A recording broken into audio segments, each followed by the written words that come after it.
human.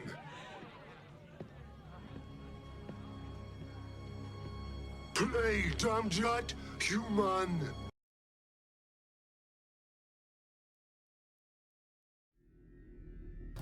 Hello and welcome, my lovelies. Pirate Scum Gaming here. And today, we're going to have a heart-to-heart about Starship Devices. Now, you've seen me touch base on these briefly in my previous videos, so it's time we do a deep dive into how to get them and where to find them. And since we're on my torpedo boat right now, let's go ahead and get started with this one. The Kinetic Amplifier. This is available in your projectile R&D school.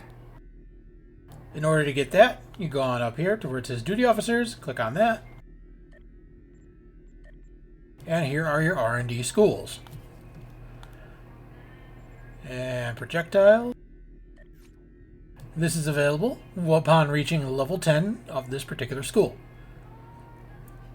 This is 30% bonus projectile damage for 20 seconds. And 20 seconds can be an eternity, depending on the run. And 30% is a substantial amount of bonus damage. So if you're looking to push your endgame build, I highly recommend you run these for all you kinetic enthusiasts out there, as my tongue stops working. Next up, we have our Energy Amplifier. This is available in your Beam R&D.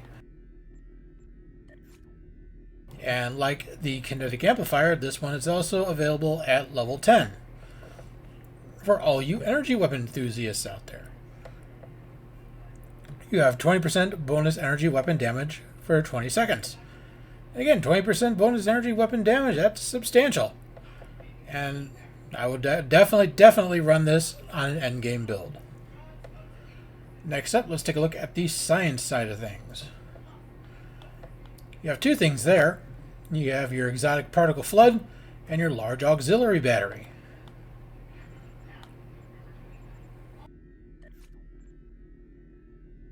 As for the exotic particle flood, this is also available upon reaching tier 10 of your R&D school. 20% bonus exotic damage for 20 seconds, and for those running control EPG builds, you are doing yourself a huge disservice if you are not running these. You should be. Why are you not? This is essential for endgame EPG science control builds. Now let's take a look at the large auxiliary battery. This guy you can get at level 5. And this guy serves two purposes. You can use this in your science EPG control builds to help keep your auxiliary power nice and high. And it's also used by us kinetic enthusiasts who are running the phased space membrane console from the T6 Oberth.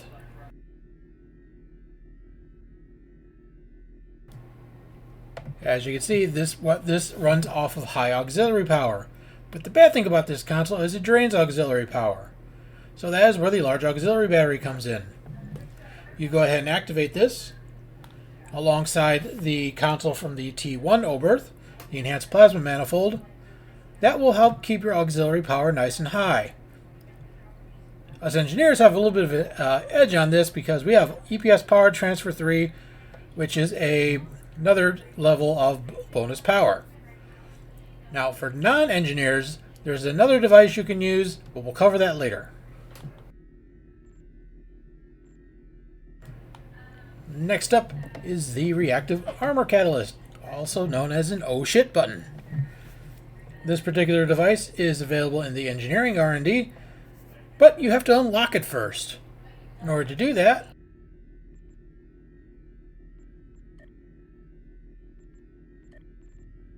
you need to go into the Iconian Arc and play the mission Broken Circle. This is the mission reward from this.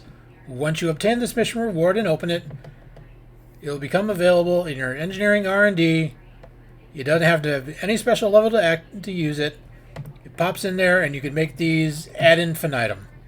This is a great way to save your butt in combat.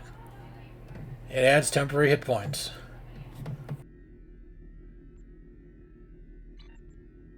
Next up is the Deuterium Surplus, or as I call it, my go-go juice. This particular device Adds a bit of speed and turn rate in combat. But there's a specific way you have to get it. First thing you have to do is you have to go into the Spectre's Arc and play the Skirmish mission. Click on the Available tab. Spectre's Arc, Skirmish. Now once you play this mission, there is a system patrol you have to go do. Down in the Alhena system, which is just south of Drozana. You have to defend a deuterium supply depot from some marauding Cardassians. It should take you 5 minutes to blow them straight to hell. Once you do that, you collect your reward, and this device will drop into your engineering R&D, and you can make as many as you want. By them adding this to the engineering R&D, this was a huge time saver and huge lifesaver. Because before, you would have to run the mission every day, and you only get 4 or 5 of these. Now you can make as many as you want. Very handy, and it was an absolute godsend that they did that. Thank you, devs. And you know what? Since you have to play this mission anyway, let's take a look at the mission reward from this particular mission. The Subspace Field Modulator. For those of you looking to go into tanking, this is an excellent console. It adds bonus damage resistance. Not bonus, but all damage resistance. The other tongue stops working. 400 proton damage, which is meh. And 15 defense rating. Like I said, this is a great tanking console. I use it on my Taiga Core build, and I also use it on my main tank, my Styx, which I'll be doing a build review sometime in the future. So keep an eye out for it. Next up is the Kobayashi Maru Transponder. This was an event reward from 2019 from the Kobayashi Maru event. Sadly, this has not made an appearance since. It has not been dropped in the Mud Store, nor has it been added to the Phoenix box. It is a pity. This is a really great device to use. It summons a Kobayashi Maru, and all of you have seen it. Little Kobayashi Maru warps in. This is a Kobayashi Maru, and it starts pooping out different kinds of things. These little resupply pods that give you either bonus damage, max hull, damage resistance, max shields, or speed and turn rate. This was a great event reward to get. And I gotta tell everybody, never ever skimp out on the events, because you never know when one of these are going to become useful. And this one is extremely useful. Hopefully it's going to get added to either the Phoenix Store or the Mud Store sometime in the near future, for those who were not able to get it during the event run.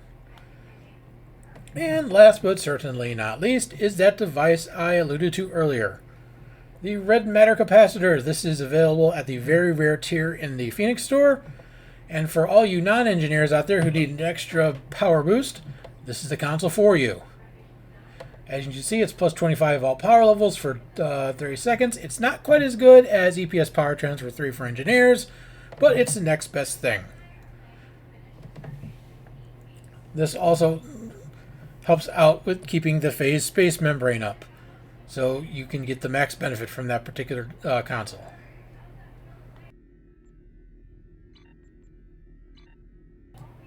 Alright, so that covers it for the useful devices. I hope you enjoyed this. And remember, don't go by the book, think like a pirate. And I'll see you later. Like all Starfleet, you talk and you talk, but you have no gramba.